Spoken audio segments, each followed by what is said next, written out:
నవీన్ యాదవ్ ఒక రౌడీ అని చెప్పి నన్ను ప్రోత్సహించారు. మీ కొడుకు రౌడీయా? మీ కొడుకు రౌడీయా? మీ తమ్ముడు రౌడీయా? మీ అన్న రౌడీయా? మీ తమ్ముడిని, మీ అన్నని, మీ కొడుకుని అనేక తప్పుడు ఆరోపణలు చేస్తా ఉన్నారు. మీరు నన్ను చిన్నప్పటి నుండి చూస్తున్నారు. మీలో ఒకరిని, మీ స్థానికుడిని. ఈ రోజు వాళ్ళకి బుద్ధి చెప్తారా? బుద్ధి చెప్తారా?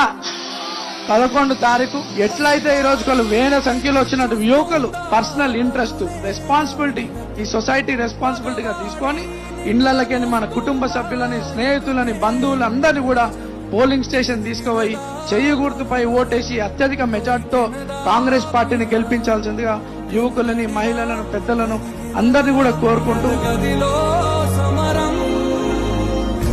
ఏది మనదనుకుంటా ఏది కాదనుకుంటా, లేని తలరాతని వెతికే మనసుకు ఏమని చెబుతా.